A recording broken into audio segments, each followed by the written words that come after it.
picture this. It's a beautiful day, and you're cruising down the road, happy to be out of the office, and you're hugging the turns, and you're gaining speed, and you're going downhill. Now you're going so fast you can't go slow down. Somebody stop me. Brake pads! Some people say brakes are just as important as your engine. There, I said it. Jeez, feels good to get that off my chest. Without brakes, you'd all just crash into each other all the time.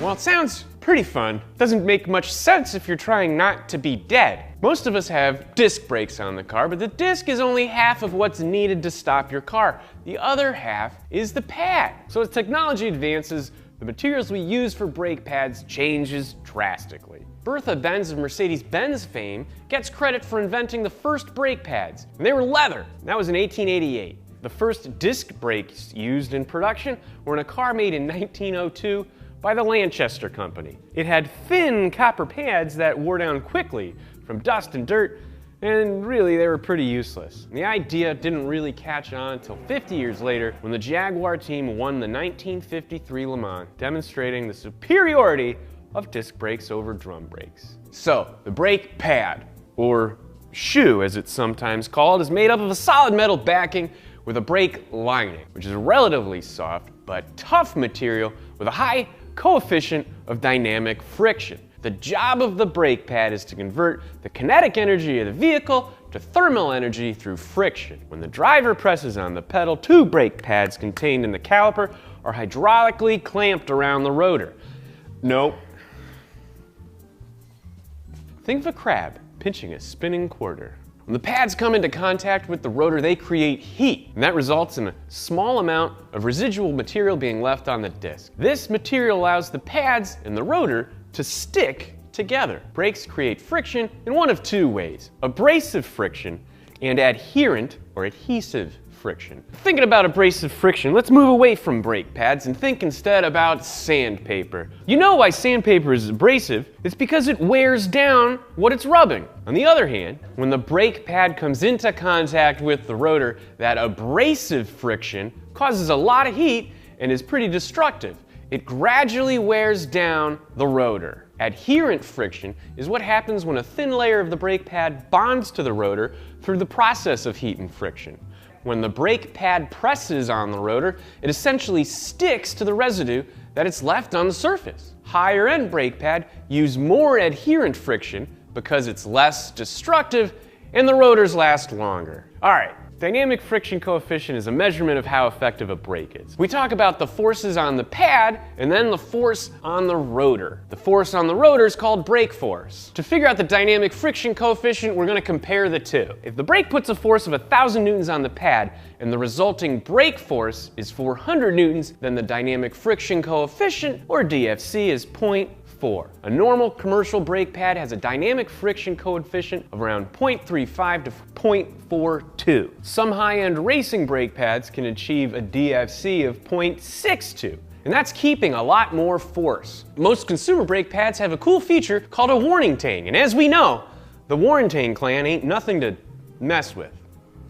So if your brake pad's worn down, these little metal strips will scratch against the rotor and let you know, in the most annoying way possible, that you need new brake pads. Materials used to make linings on brake pads have evolved to be the most durable, most efficient, most brake paddy. These materials must be able to withstand extremely high temperatures and tons of friction in order to function properly. Asbestos used to be used in brake pads for a long time because of its ability to dissipate heat extremely well. It's since been discontinued due to its harmful effects on health. Wait, asbestos has harmful effects on health?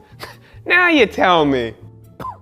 Modern day brake pads come in many different types depending on how durable you need them to be or how much you want to spend. There's 4 common categories of brake pad linings: organic, semi-metallic, full metallic, and ceramic. And some are so expensive, they're usually only reserved for race cars or DJ Khaled. So, you got an old car that needs brakes and you don't really feel like sinking a lot of money into it? Organic brake pads sound great. These brake liners are made of materials like glass, Kevlar, fiber, rubber, and resin, because all those compounds can withstand high heat and they're relatively inexpensive to produce. The heat actually helps the materials bond together tighter. You wanna know the coolest thing in a lot of organic brake pads? Cashew. Cashew-containing friction dust has the ability to absorb the heat created by friction while retaining braking efficiency. Organic brake pads were designed as an alternative to asbestos pads. They're quiet, they're easy on the brake rotors, and one of the softer brake pad materials. They don't need much heat to generate good friction, and they produce a minimal amount of brake dust. There's a couple of downsides, but that's life, get used to it. Organic brake pads wear more quickly than other brake pads. They also have a high compressibility because of their softness, which can cause a mushy feeling while braking. It's gonna lose some of that brake force, and that's why it's got a lower dynamic friction coefficient. But for normal use, you still get a pretty good brake for your buck. You suck. It's a funny joke. All right, now let's cut one open to see what it's made of. We didn't get the pad yet. Hey, what, I gotta do everything around here? Sorry.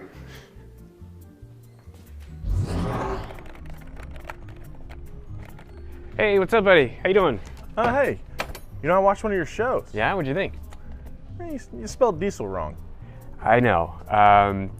Anyway, what can I do for you? Can I get a brake pad, please? Okay, what kind?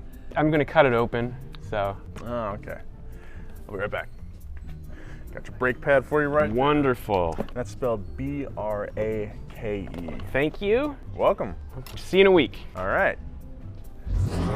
Okay, so Anthony just sold me some organic brake pads. We're gonna cut it open and see what it looks like and how long it takes to do so.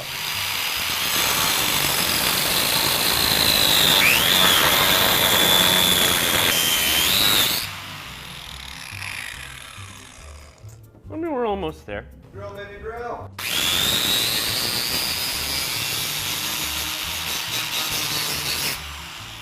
So again, it's a mix of a bunch of different stuff, but we got through it pretty quickly. I'm excited to see how the speed at which we cut through the pad is going to compare with the other two types of pads we're going to cut into. So if you've ever seen a brake pad, you've probably noticed that there's a little angle on the edge.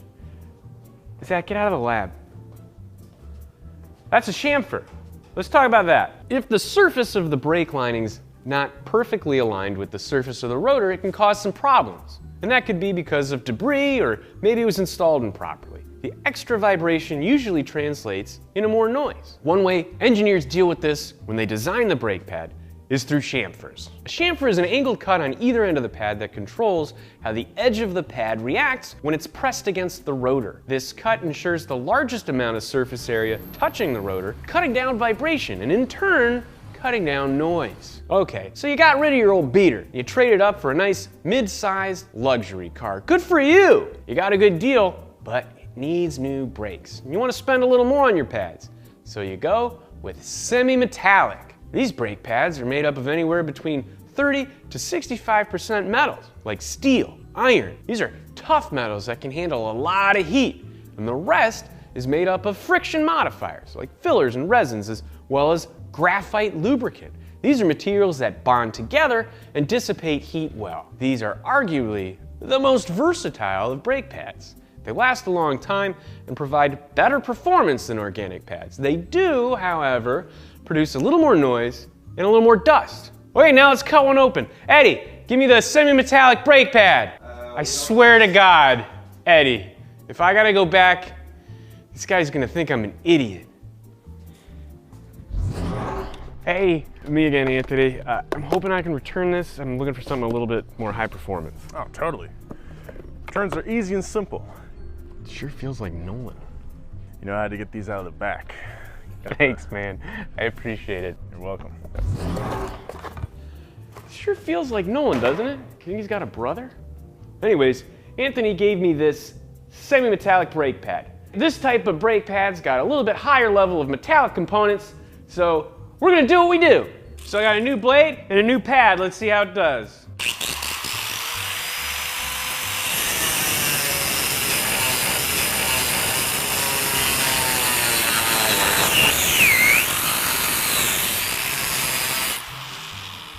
Got it!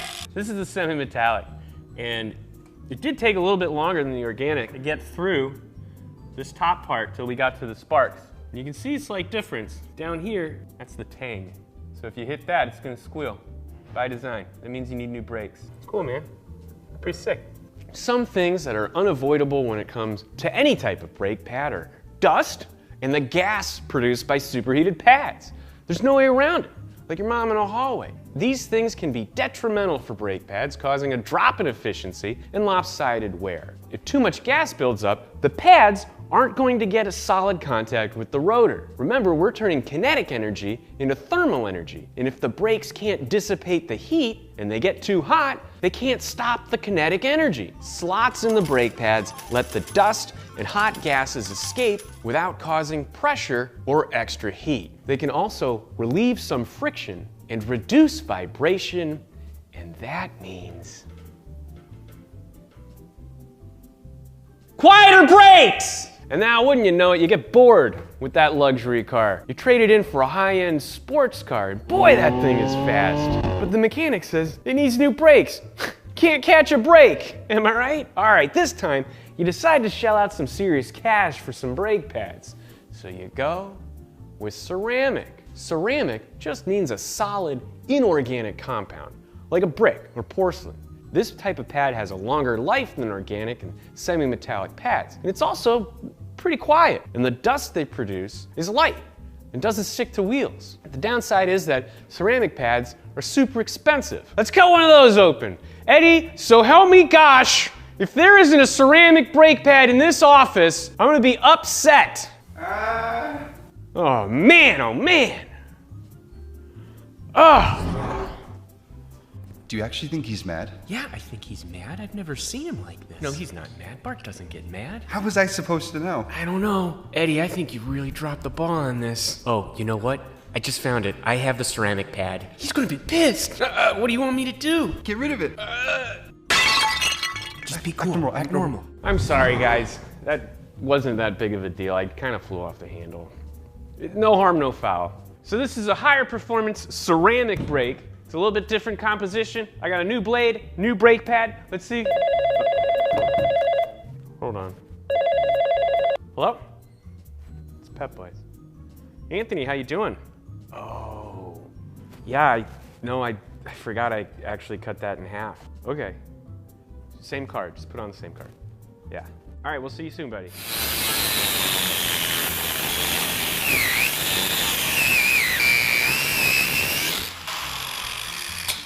See, it looks like there's actually a little bit more copper. So as you can see, cutting into it, I think it came apart pretty quick because all these brakes are designed to wear.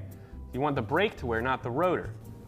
Brake pad. There are, of course, other types of brake pads that we didn't cover. Full metal brake pads are just that. They're fully metal, but as you can imagine, they're not very good for daily use. Imagine metal on metal. That's bad, right? Oh, but then we can't finish an episode without talking about the holy grail of brake pads. Carbon ceramic. These pads are the best when it comes to performance, weight, and the ability to handle heat. They come standard on very few high-end production cars, but they're common in drag racing and aviation. When things are going so super fast that they need to stop even super quick. I'm not gonna cut one open because I can't afford one of the dang old things. Carbon fiber brakes can cost upward of $10,000. That's more than my house. I live in a shipping container. This button's a subscription button. You know where you don't need brakes? Drag racing in a desert. What a dumb idea. Check out this video, it's rad. We got new stuff coming out. If it's the holidays, you need to go to shop.donut.media. Follow us on Twitter and Instagram at Donut Media, and follow me at Bids Bardell. I take pictures of stuff and tell stories. Don't tell my wife I forgot to pay for that stuff at Pep Boys.